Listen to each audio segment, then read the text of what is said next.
예, 2차 시에서는 상수원 수질 관리에 대해서 하겠습니다.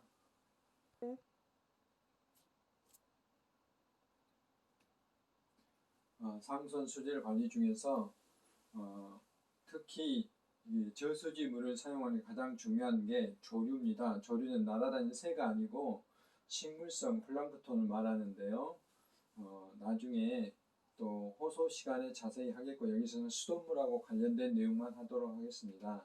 조류, 식물성 플랑크톤은 주로 남조류, 규조류, 녹조류, 편모조류가 있는데, 일반적으로 우리들이 녹조 라떼라는 말을 사용하고 있는데, 이게 이제 녹조 현상이라는 건데, 이것의 그 주요 원인은 남조류라는 생물입니다. 지난 시간에 남조류가 지구의 그 탄생 시기에 식물이 탄생할 수 있도록 만들어준 그 중요한 식물이 바로 남조류, 남조세균이라고 말씀을 드렸는데, 그 남조류가 바로 이 조류가 되겠습니다. 보신 바와 같이 개구리 알처럼 하고 있는 것이고, 이름은 굳이 모르셔도 됩니다만은 마이크로시스티스, 우리나라 이름이 없습니다. 그리고 머리카락처럼 되어 있는 것은 오실라토리아, 그 다음에 이 염주알처럼 목걸이처럼 되어 있는 것은 아나베나, 이런 것이 있고요. 그 다음에 이렇게 찬빛 모양이라든지 별 모양, 바늘 모양으로 되는 것은 규조류라는 종류가 있습니다. 그리고 일반적으로 그 물을 받아놓으면 맨 처음에 발생하는 게 녹조류라는 게 있고요. 그 다음에 이 바다의 적조 현상처럼 민물, 담수, 호소에서 그 적조 현상을 일으키는 게 와편모조류, 편모조류라고 하는데, 이 편모가, 그러니까 털이 2개 달려 있는 거, 이런 것들은 와편모조류라고 그랬습니다. 그 중에 대표적인 게 페리디움이라고 있는데, 이 조류들은 이 대량으로 번식하게 되면 지난 시간에 말했다시피 타감 물질이라는 걸 내는데, 그 타감 물질이 주로 곰팡이 냄새나 흙냄새와 같은 우리가 수돗물에서 제거하기가 힘든 그런 물질들을 내거든요. 그럼으로써 문제가 됩니다. 그래서 수돗물에서 가장 주의해야 될 플랑크톤인 조류가 바로 남조류다라고 말씀을 드릴 수가 있습니다.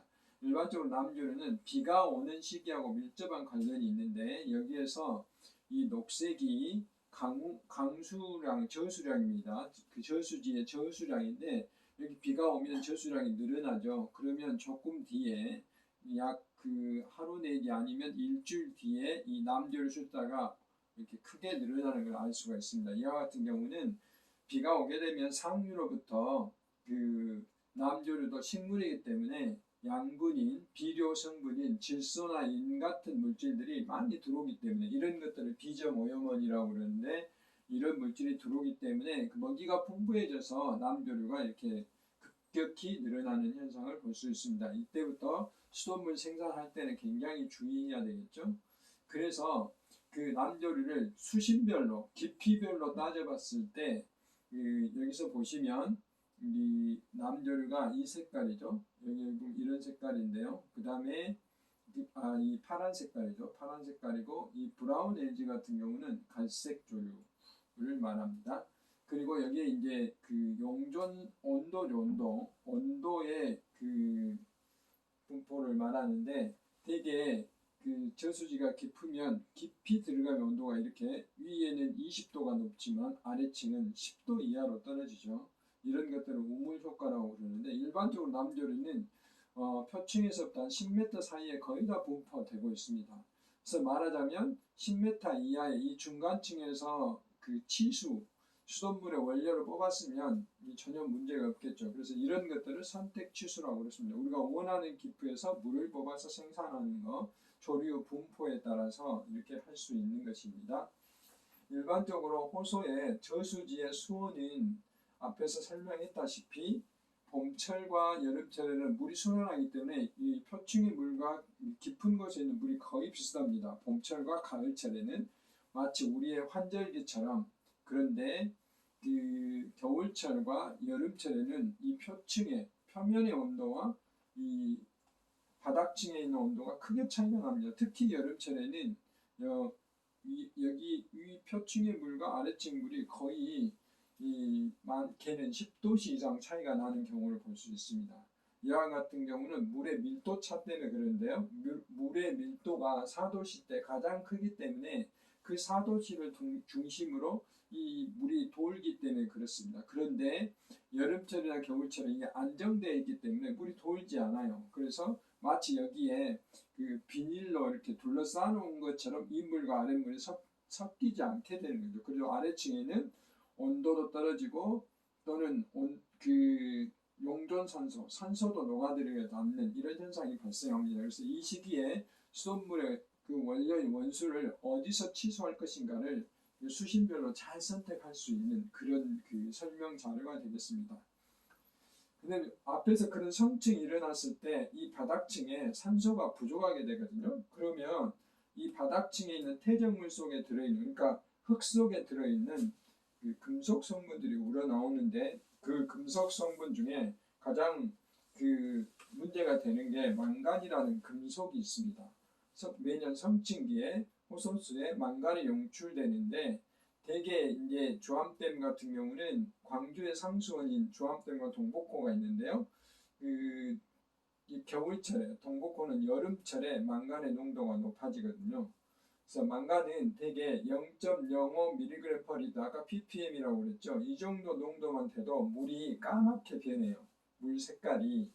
금속들은 자기 고유 색깔로 이렇게 변하게 만드는 거거든요. 근데 망간은 여기서 보신 바와 같이 망간에 들어있는 것을 염소 소독을 하면 염소하고 망간하고 이렇게 결합이 돼서 산화망간이 만들어서 이렇게 흡착이 됩니다. 이렇게 시멘트 콘크리트에 붙어서 시커멓게 보이죠. 또는 원래 모래가 이렇게 했는데 모래에 이렇게 코팅이 돼서 망간사여과가 됩니다. 이렇게 망간사여과. 그래서 이와 같이 망간이 들어오게 되면 염소 투입이 하게 되면 염소하고 망간하고 반응을 해서 이렇게 망간이 제거되는 그런 원리를 이용한 것입니다. 이와 같이 특정한 시기에 망간이 높아지는, 아까 그 성층이 일어났을 때 일반적으로 망간이 높아지는데 이럴 때 선택 취소를 하든지 아니면 정수장에 물이 들어왔을 때 염소 가스를 투입을 해서 망간하고 산화를 시켜서 이렇게 제거를 하는 이런 처리 작업들을 해야 된다는 것이죠. 그다음에 세 번째는 이제 금년에도 비가 많이 왔는데 이렇게 집중 강우가 내렸을 때는 그 상류에 있는 그 산이나 들이나 또는 나대지에서 굉장히 많은 토사들이 흘러 들어옵니다. 그러면 이게 이제 흙탕물이죠. 그러면 탁도가 굉장히 높은 고탁도가 되는 것이죠. 고탁도가 되면 이런 물들이 들어오게 됩니다. 보신 바와 같이 완전히 황토물이죠. 이런 물이 들어오면 여러분들이 이제 교양 시간이기 때문에 너무 전문적인 내용이어서 제가 써놓기는 했는데 무슨 문제가 발생하냐면 우리가 빗물, 이런 물들은 거의 빗물이라고 생각하시면 됩니다. 빗물이라고 생각하시면 되는데 이 빗물의 특징이 수소이온 농도, 아까 산성도라고 했죠. 수소이온 농도가 산성화해야 됩니다. 빗물이. 순수한 빗물은 pH가 5.6이거든요. 그래서 5.6 이하는 우리가 산성비다라고 이렇게 말을 하거든요. 그와 같이 이 물들은 비가 많이 왔을 때 물은 pH, 수소이온 농도가 낮고 그 다음에 이 응집제라는 약품을 아직 하지 않았는데 응집제라는 약품을 집어넣었을 때 그게 반응을 잘하려면 알칼리 성분이라는 게 있어야 됩니다. 이걸 알칼리도라고 표현을 하는데 우리가 일반적으로 뭐 센 물이나 단물이나 표현할 때 이런 말을 많이 쓰거든요. 이게 엄청나게 부족하게 되는 거죠. 그 다음에 이제 탁도가 많게 되고 그래서 여기서 되어 있지만 응집이 잘 안 되는 이런 현상이 일어날 수가 있습니다. 그래서 이렇게 비가 많이 왔을 때는 정수장에서 정수 처리가 잘 안 되는 그런 문제가 있을 수가 있고 그 다음에 이제 시간이 오래되면 지금 이렇게 빨갛게 되는 게 고탁도인데 이렇게 표면이 굉장히 흙탕물로 보여요. 시간이 지날수록 좀 더 맑아지는데 그렇더라도 우리가 조심해야 될 게 여기 보시면 이 바닥층, 저층, 여기 표층인데 저층으로 밑에 층으로 갈수록 빨개지죠. 탁도가 높아지죠. 이 탁도띠가 가라앉는다는 거죠. 이때 이제 선택 지수를 조심해야 깊이가 있기 때문에 그 깊이 있는 물이 이 탁도가 높은 이를 치수를 하게 되면 역시 똑같은 문제가 발생할 수 있기 때문에 저수지에서는 이런 것들을 조심해야 된다 하는 거죠. 실제로 2008년에서 2009년도에 우리 지역에 광주 지역에 굉장히 큰 가뭄이 있었어요. 1년에 우리 지역에 보통 1400mm, 평균 1200mm에서 1400mm 비가 내리는데 1년에 한 700에서 800mm 비가 내리면 이건 이제 가뭄이라고 그랬습니다. 그래서 이렇게 우리 상수원인 동복구에 거의 저수율이 14% 떨어진 것을 알 수가 있어요. 거의 텅 비어 있죠.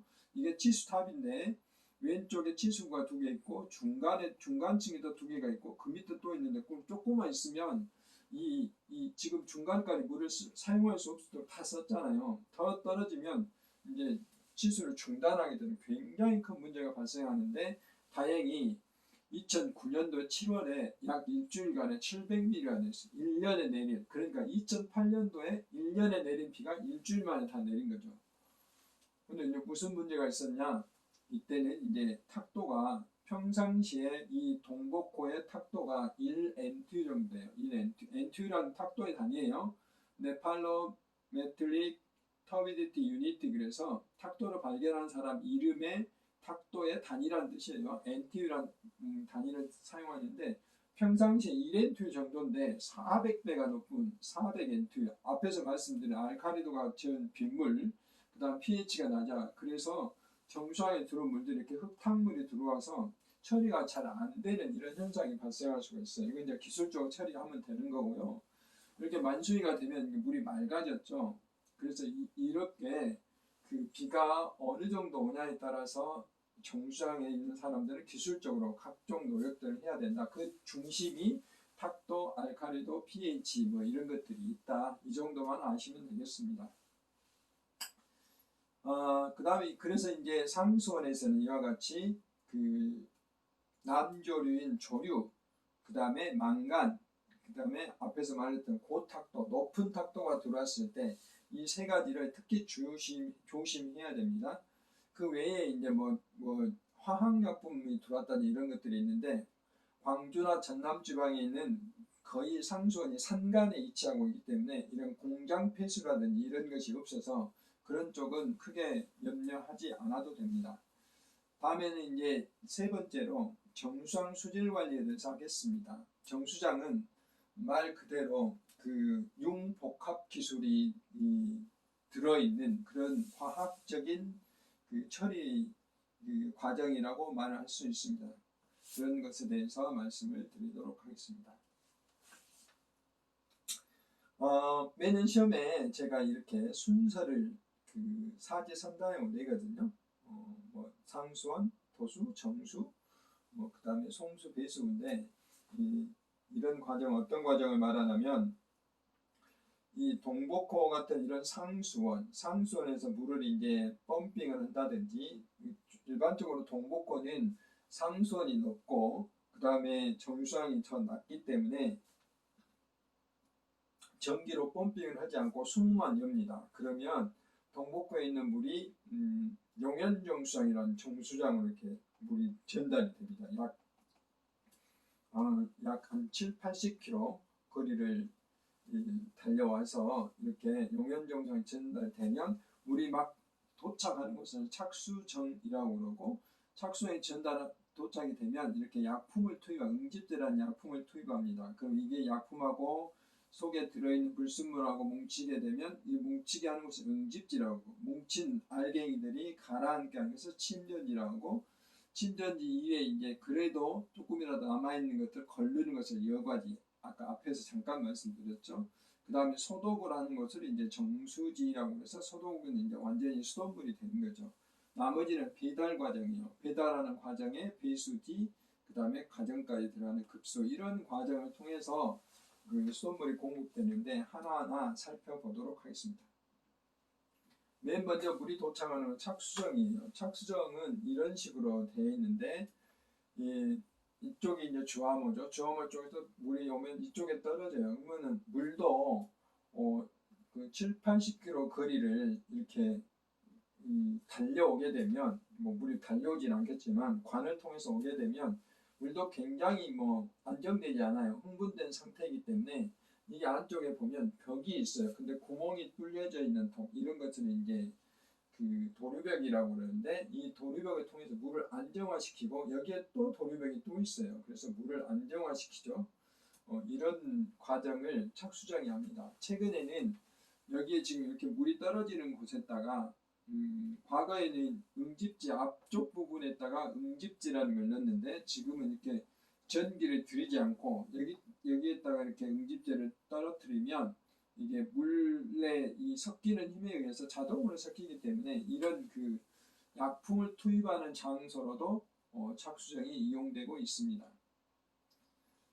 그 다음에 이제 수돗물은 필연적으로 응집제라는 약품을 넣는데, 이건 왜 그러냐면 보신 바와 같이 아까 앞에서 보는 흙탕물들, 그런 토사들은 30cm를 가라앉히는데 30cm 가라앉히는데 38초면 다 가라앉아요. 0.01짜리 진흙도.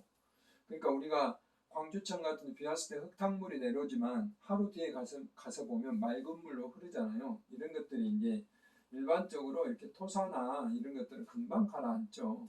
우리가 뭐 자갈 하나 돌 하나 딱 떨어뜨리면 금방 떨어지잖아요. 근데 물속에 들어있는 세균이라든지 아까 망간이나 뭐 철이나 이런 것들, 금속 성분들은 색도 성분이라고 그러는데, 그 다음에 더 작은 물질을 콜로이드 성분이라고 그래요.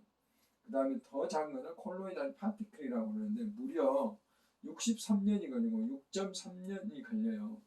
이건 왜 그러냐면 이런 성분들을 기계로 측정을 해보면 전부 다 그 마이너스를 띠고 있어요. 표면 전하를 마이너스 띠고 있어 서로 뭉치질 않아요. 그러니까 굉장히 오래 걸린 거죠. 그럼 뭐가 필요하겠어요? 마이너스 띠고 있기 때문에 뭔가 플러스를 띠고 있는 약품을 집어넣으면 이게 이제 뭉치게 되는 거죠. 그래서 무게가 있어서 가라앉게 되는 것이죠. 그 원리가 바로 정수장의 원리예요. 그런데 플러스를 띠고 있는 게 굉장히 많지만 철분이 있고 그 다음에 알루미늄이 있는데, 우리나라는 철분은 되게 이제 빨간 그 색깔이 나오고 그 다음에 철제 제품들을 부식시키기 때문에 콘크리트라든지, 그래서 우리나라는 대부분 그 알루미늄 성분을 이용합니다. 알루미늄 이온을 이용하고요. 그래서 응집제가 알루미늄 제제다라고 생각하시면 됩니다. 그래서 이쪽에다가 응집제 앞부분에서 그 아까 착수정에 그 물 떨어지는 곳에서 알루미늄 응집제를 집어넣으면 여기 프로펠러가 이렇게 돕니다. 아까 제가 미러키 정수하면서 그 모식도는 보여드렸는데 여기는 좀 빨리 돌고 중간쯤 돌고 아주 천천히 돌면서 덩어리를 만들어내요. 그걸 이제 플럭이라고 그러는데, 그래서 무게가 들어가게 만드는 거죠. 이렇게 충분히 섞였는데 이 과정들은 얼마나 잘 섞였는가 기계로 측정하는 장면들이고, 침전 뒤에 여기 시작부터 끝까지가 약 90m 정도 돼요. 어떤 것은 뭐 100m인 것도 있고, 그 다음에 이 끝부분은 이렇게 생겨 있어요. 그러니까 물이 이렇게 그 아까 플럭들이 가라앉고 윗물만 이쪽으로 이렇게 모여지게 되는 거죠. 윗물만. 아랫물들은 그 덩어리들 밑에 가라앉고 이렇게 돼 있어요. 그래서 여기서 여기까지 가는데 보통 4시간 정도 걸려요. 이렇게 100m를 가는데 4시간 정도 걸립니다. 그리고 실제로 여기는 완전 수영장처럼 이렇게 터져 있지만 물이 이렇게 정상적으로 어느 한 곳이 빨리 흐른다든지 뭐 이러면 안 되기 때문에 그런 것들을 잘 조절할 수 있도록 여기가 벽이 만들어져 있어요. 아까 도류벽이. 그리고 여기 넘어가는 이것보다 삼각 웨어라고 그러는데, 이 물이 넘어가는 것도 굉장히 수평이 잘 맞춰져 있어요. 그렇게 되어 있습니다. 물의 흐름이 굉장히 중요합니다. 그래서 그렇지 않으면 가라앉았던 것들이 다시 이렇게 떠오를 수 있기 때문에 그런 과정을 거치게 됩니다. 그 다음에 여과지를 거치면, 여과지는 아까 물이 이렇게 떨어지면 이제 모래로 이렇게 걸러서 밑에 이제 깨끗한 물이 받아지게 하는 그런 과정입니다. 그래서 과거에 그 여과지는 뭐 이렇게 구슬로 되어 있는 구슬로 있어서 그 사이로 물이 새 나가게 하는 것이었고, 그래서 그 다음에 이제 스트레이너형이라고 해가지고 여기 보시면 이게 스트레이너형인데, 물이 이제 이 바로 빠져보면 모래나 불순물이 들어올 수 있기 때문에 물이 이렇게 사이로 들어가서 이렇게 들어올 수 있도록 이렇게 걸러서 들어올 수 있도록 되어 있는 그런 장치입니다. 근데 이것은 이제 이렇게 사각지대가 생겨서 이게 그 여과지는 거꾸로 물을 보내서 가끔 한 번씩 이틀에 한 번씩 또는 3일에 한 번씩 이게 모래를 씻어야 되거든요. 세척을 해야 되는데 세척하는 과정 중에 이게 세척이 안 될 수 있기 때문에 현재는 유공 블럭이라는 거 이런 장치들을 이용합니다. 우리나라 것은 조금 더 이렇게 진화가 된 장치들인데 이것은 물이 이렇게 돌아서 나오기 때문에 모래는 빠져나가지 않고 물만 빠져나갈 수 있는 그런 장치들이에요. 이런 것들이 그 아까 모래 여과지의 가장 아랫부분 하부 집수장치로 하는데 가장 아랫부분에 이렇게 장치가 되어 있어요. 이쪽은 자갈 모래들 이렇게 쌓여져 있습니다. 모식도로 보시면 이렇게 되어 있어요. 유공블럭 밑에가 있고 모래가 있고 이제 정수량에 따라서 여기서부터 여기까지 다 모래로 되어 있는 것도 있고 어떤 곳은 여기에 안트라사이트 일종의 석탄 같은 것인데 석탄은 아니고 안트라사이트라는 건데 모래보다 훨씬 크기가 굵어요. 근데 이건 뭘 의미하냐면 우리가 이제 그 침전지에서 물이 넘어오면 알갱이가 굵은 것들은 위에서 멈칫 걸러지고 작은 것들은 꾹 가서 모래에서 완전히 걸러져서 물만 깨끗이 나가는 이런 과정들인데 만약에 여기서부터 모래로 쭉 되어 있는 것들은 큰 것들이 위에서 빨리빨리 걸러짐으로써 여기가 빨리 막혀버리겠죠. 그러면 여기까지 세척을 굉장히 빨리 해야 돼요. 예를 들어 이틀에 한 번 할 놈을 2시간에 한 번씩 한다든지 이렇게 되면은 정상 운영할 수 없겠죠. 훨씬 더 그 많은 시설을 갖춰야 되기 때문에 이렇게 굵은 안트라사이트를 집어넣고 밑에가 가는 모래를 집어넣으면 훨씬 더 여과의 속도가 오래 지속이 되게 되는 것이죠. 이거 다시 거꾸로 세척을 해도 이것들은 비중이 낮아서 다시 이 상태로 그대로 이렇게 앉혀져요. 모래가 무겁고 이거는 가볍기 때문에. 그래서 이런 여과지가 이렇게 모형이 되어 있다. 기회가 되면 정수항을 한번 방문해서 여러분들 보시면 좋겠습니다만은. 그 다음에 여과지에는 각종 이런 장치들이 있어서 모든 여과지마다 탁도를 측정하는 장치들이 이렇게 있어서 측정이 실시간으로 되고 있고 그 세척을 했을 때 얼마나 잘 되어 있는가 하는 것을 이렇게 다 판단을 하고 있습니다. 마지막으로 이제 소독하는 과정인데 실제로 정상에 가서 보면 이렇게 아무것도 보이지 않습니다. 그냥 잔디밭이죠. 그렇지만 이 속에서는 그 소독이 되고 있는데 대개 소독을 하는 과정 중은 우리가 미생물을 죽이려면 염소를 굉장히 많이 투입하면 되겠죠. 그렇지만 너무 많은 양의 소독을 투입하게 되면 첫 번째 사람도 살 수 없고 그 다음에 우리가 원하지 않는 THM, HA, 이건 이제 좀 어려운 말인데 우리가 원하지 않는 소독 부산물, 새로운 물질이 만들어져요. 물속에 들어있는 다른 유기물하고 염소하고 반응하면 이런 물질들이 만들어지는데 이런 것들 대부분 인체에 굉장히 해로워요. 그래서 미생물도 죽이고 이 소독 부산물도 잘 만들어지지 않는 이 네모, 이 겹치는 곳, 이 농도를 구해서 그 농도만큼을 투입하면 안전한 수돗물이 되는 거죠. 그걸 CT 값이라고 그러는데 CT가 농도고 T가 타임이에요. 적당한 농도에 적당한 접촉 시간을 가지면 소독이 잘 될 수 있는 게 과학적으로 매 시간마다 체크를 해야 됩니다. 이렇게 하면은 앞에서 문제가 됐던 크립토스포리움 지하드림이나 이런 미생물들을 효과적으로 제거할 수 있는 장치죠. 그런 것들을 우리는 소독 과정이라고 그러고 그 다음에 이제 막분리 같은 경우는 이거는 모든 정상에 있는 것이 아니고 이렇게 앞에서 그 미국의 민옥지처럼 이 원생동물 때문에 문제가 된 적이 있는데 그런 것들을 우리가 이제 쉽게 제거하는 방법들이 막여과라는 것이 있어요. 막여과는 우리 집에서 사용하는 정수기에도 이런 게 들어있어요. RO막이라는 집에 정수기에 들어있는데 그게 리버스 오스모시스 역삼투막이라고 그랬습니다. 그 공국의 크기가 0.0001 마이크로미터니까 얼마나 작은가 알 수 머리카락보다 훨씬 작은 것이 그 구멍 속으로 물이 걸러지게 되는 것이죠.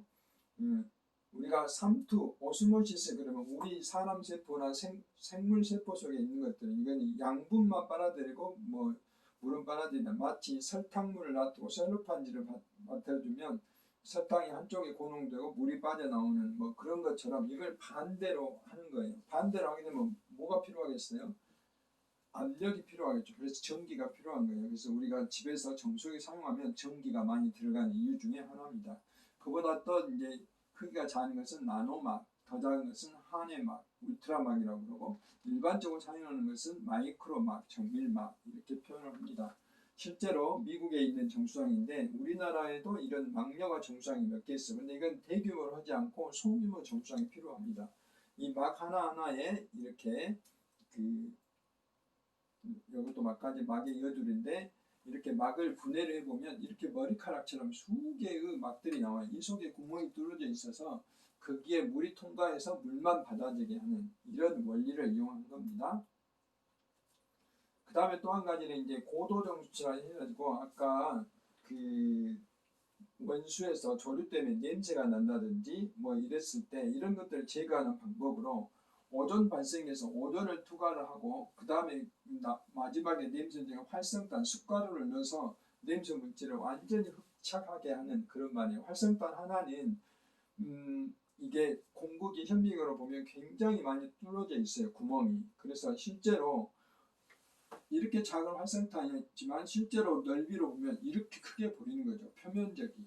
그래서 이거는 굉장히 작은 그런 냄새 물질들을 달부터 흡착하게 하는 역할을 하기 때문에 이렇게 아까 앞에서 말씀드렸던 착수정, 그 다음 혼화제, 응집지, 침전지, 여과지 이런 일반적인 기능에 오존하고 활성탄을 투과한 것을 우리는 고도정수 처리라고 그랬습니다.